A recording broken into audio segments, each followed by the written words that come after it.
انبر مکان میں داخل ہوا تو گوگوش نے فوراً دروازہ بند کر دیا۔ وہ بہت پریشان نظر آ رہا تھا۔ وہ پریشان نہ ہوتا اور کیا ہوتا، انبر نے بھی تو کمال کر دیا تھا۔ وہ اپنی جان خطرے میں ڈال کر شاہی سواری کو دیکھنے باہر نکل گیا، حالانکہ اسے معلوم تھا کہ اس جرم کی سزا موت ہے۔ اس نے انبر سے کہا، تم پاگل تو نہیں ہو گئے تھے لڑکے؟ آخر یہ تمہیں کیا سوجی؟ انبر نے سینہ تان کر کہا، میں ملکہ کو دیکھنا چاہتا تھا۔ غضب خدا کا، تمہیں معلوم نہیں تھا کہ وہ لوگ تمہیں ہلاک کر دیں گے؟ معلوم تھا، مگر میں بھی مقابلے کے لیے تیار ہو کر گیا تھا۔ مگر تم اکیلے شاہی فوج کا کیسے مقابلہ کر سکتے تھے؟ کم از کم 2-1 تو ضرور مار کر مرتا چچا۔ گوگوش نے ماتھے پر ہاتھ رکھ کر کہا، خدا کا شکر ہے کہ تم بچ گئے ہو، وگرنہ میں تمہارے باپ کو کیا منہ دکھاتا؟ چچا، شاہی فوج میں اتنی جرت نہیں کہ مجھے مار سکتے۔ میں بہادر لڑکا ہوں۔ گوگوش نے ہاتھ باندھ کر آنکھیں بند کر لی اور خدا کا شکر ادا کیا کہ انبر موت کے منہ سے بچ کر واپس آ گیا۔ پھر اس نے بڑے شوق سے پوچھا، اچھا لڑکے، یہ تو بتاؤ ملکہ نے تمہیں کیا کہا؟ ملکہ نے مجھ سے میرا نام پوچھا، باپ کا نام پوچھا اور کہا کہ مکان سے باہر کیوں نکل آیا ہوں۔ پھر تم نے کیا جواب دیا؟ میں نے کہا آپ کی سواری دیکھنے نکل آیا تھا۔ پھر ملکہ نے کیا کہا؟ ملکہ نے کہا اگر میرے سپاہی تمہیں قتل کر دیتے تو کیا ہوتا؟ پھر تم نے کیا کہا؟ میں نے یہی کہا کہ میں بہادری سے ان کا مقابلہ کرتا۔ پھر ملکہ کیا کہنے لگی؟ پہلے تو وہ گہری سوچ میں ڈوب گئی، پھر بولی کہ تم بڑے بہادر لڑکے ہو، جاؤ واپس اپنے گھر چلے جاؤ۔ رب عظیم، تیرا لاکھ لاکھ شکر ہے کہ تو نے ملکہ کے دل میں رحم ڈال دیا، نہیں تو خدا جانے آج کیا ہو جاتا۔ اچھا لڑکے، اب یہاں سے اپنے گھر جاؤ اور خبردار آئندہ ایسی جرت بھی کبھی نہ کرنا۔ انبر نے غلیل لہراتے ہوئے ہنس کر کہا، میں تو پھر ملکہ کی سواری دیکھنے گھر سے نکل آؤں گا، جاتا ہے یا نہیں بیوقوف کہیں کے، میں آج ہی تیرے باپ سے شکایت کروں گا۔ خدا حافظ چچا۔ انبر ہنستا ہوا گوگوش کے مکان سے باہر نکل گیا۔ وہ سیدھا اپنے لنگوٹیے دوست قہرمان کے ہاں پہنچا۔ قہرمان عمر میں انبر سے 2 سال بڑا تھا، یعنی 16 برس کا تھا۔ وہ ایک پنیر بنانے والے کا بیٹا تھا۔ جب انبر نے اسے بھی یہ بھیانک واقعہ سنایا تو وہ بہت خوش ہوا اور انبر کے کندھے پر ہاتھ مار کر بولا، یہ کام تو تم نے وہ کیا کہ میں خود کرنا چاہتا تھا۔ تمہیں معلوم ہے میرے سب سے بڑی خواہش کیا ہے؟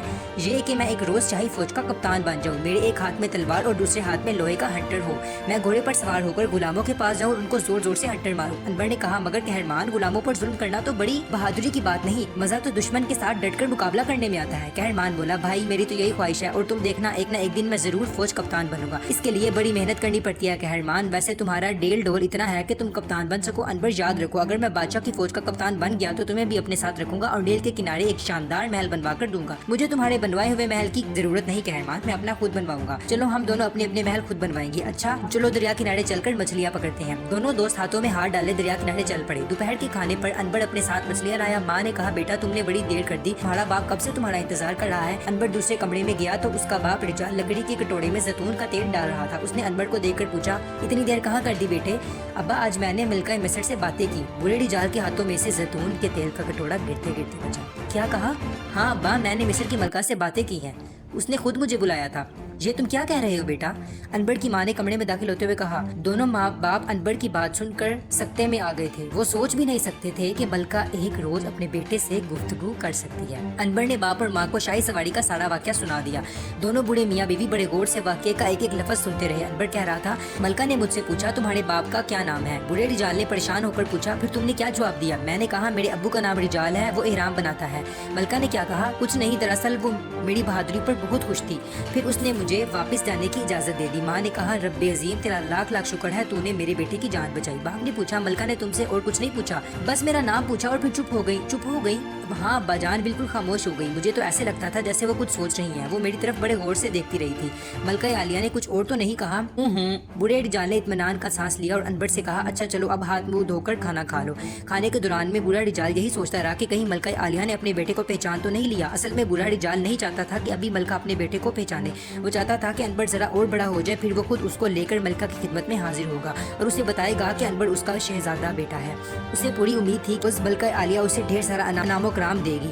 دوسری طرف اسے یہ بھی خوف تھا کہ کہیں فرعون اسے قتل ہی نہ کروا دے، اسی لیے بوڑھے رجال ابھی تک خاموش تھا۔ وہ کبھی کبھی یہ بھی سوچتا کہ فرعون کے مرنے تک اس بھید کو چھپائے رکھنا چاہیے، فرعون مر جائے تو وہ بڑی آسانی سے ملکہ مصر کے سامنے اس کے بیٹے کے راز کو افشا کر سکتا ہے، پھر انبر کی زندگی محفوظ ہوگی۔ کھانے کے بعد انبر سو گیا تو رجال نے اپنی بیوی سے کہا، کہیں ایسا تو نہیں ہوا کہ ملکہ نے اپنے بیٹے کو پہچان لیا ہو؟ بیوی نے کہا، بھلا یہ کیوں کر ہو سکتا ہے؟ انبر کی عمر ایک دن تھی کہ ملکہ نے اسے دریا نیل کی لہروں پر بہا دیا تھا، 14 برس بعد اسے کیسے پہچان سکتی ہے؟ پھر بھی مجھے ڈر ہے اگر ملکہ نے اپنے بیٹے کو پہچان لیا ہے تو وہ ضرور اسے حاصل کرنے کی کوشش کرے گی۔ اگر ملکہ نے انبر کو ہم سے واپس لے لیا تو یقینی طور پر فرعون کو اس کا علم ہو جائے گا اور وہ انبر کے ساتھ ہی ساتھ ہم دونوں کو بھی قتل کروا دے گا۔ رجال کی بیوی سوچ میں پڑ گئی، پھر کہنے لگی، رجال تم وہم کرنے لگے ہو، ملکہ اتنے برس گزر جانے پر انبر کو کبھی نہیں پہچان سکتی، مگر وہ ماں ہے اور ماں کا خون جوش مار سکتا ہے۔ فرض کریں اگر انبر کو اس نے پہچان بھی لیا ہوگا تو وہ کبھی انبر کو واپس محل میں بلانے کی غلطی نہیں کرے گی. اسے اچھی طرح معلوم ہوگا کہ اس طرح فرعون کو بیٹے کا پتہ چل جائے گا اور وہ نجومیوں کی پیش گوئی کے مطابق اسے فوراً قتل کروا دے گا. اور کوئی عجب نہیں کہ وہ ملکہ کو بھی ساتھ ہی مروا دے. یہ تم ٹھیک کہتے ہو، لیکن میرا خیال ہے کہ اب ہمیں بھی محتاط رہنا چاہیے. فکر نہ کرو، رب عظیم ہمارے حفاظت کرے گا. بوڑھے رجال نے کچھ سوچتے ہوئے کہا، کیا خیال ہے میں انبر کو لے کر ملکہ عالیہ کی خدمت میں حاضر نہ ہو جاؤں؟ کس لیے؟ اسے شاہی مہر کے ساتھ اس کی امانت واپس کرنے. خدا کے لیے ایسی غلطی کبھی نہ کرنا. اس طرح ملکہ اور انبر سمیت ہم سب بادشاہ کے ظلم کا نشانہ بن جائیں گے. اس کا مطلب ہے کہ ہمیں ہر حال میں فرعون کی موت کا انتظار کرنا ہوگا. ہاں، اسی میں ہم سب کی بھلائی ہے. اتنے میں پول کا غلام شکار کی کوئی مرغابی اور ابلی ہوئی انجیروں کی ٹوکری لیے اندر آیا. رجال نے پوچھا، یہ کہاں سے لائے ہو پولکا؟ پولکا نے مہنگی آنکھ مجھ کر کہا، مرغابیاں تو میں ڈنڈا مار مار کر خود شکار کی ہیں، اور انجیریں میں تو فون درزی کے باغ سے توڑ کر لایا ہوں. کیا تو فون سے تم نے انجیریں توڑنے کی اجازت لے لی تھی؟ پہلے اجازت نہیں لی تھی، مگر جب وہ مجھے انجیریں توڑنے دے کر باغ میں آ گیا تو میں نے اس سے معافی مانگ کر اجازت حاصل کر لی تھی. میں 1000 بار سمجھایا ہے پولکا کہ کبھی کسی کے باغ سے بغیر اجازت کے پھل مت توڑا کرو، مگر تم باز نہیں آتے. تم ضرور کسی نہ کسی سے میری لڑائی کرواؤ گے. میرے آقا لوگوں کے باغ پھلوں سے لدے ہوئے دیکھ کر اب کے غلام کے منہ میں پانی بھر آتا ہے. میں بےتاب ہو کر باغ میں گھس جاتا ہوں اور پھل توڑنا شروع کر دیتا ہوں، اور اگر کسی نے تمہاری پٹائی کر دی تو مار کھا کر معافی مانگ لوں گا، مگر رب عظیم کی قسم توڑے ہوئے پھل ہرگز واپس نہیں کروں گا. مار بھی کھاتا جاؤں گا اور پھل بھی کھاتا جاؤں گا. اچھا بابا، اب ہمارا سر نہ کھاؤ. جاؤ لے جاؤ ان مرغابیوں اور انجیروں کو یہاں سے. انہیں تم اکیلے ہی کھانا. میں چوری کا مال کھا کر اپنا بڑھاپا خراب نہیں کرنا چاہتا.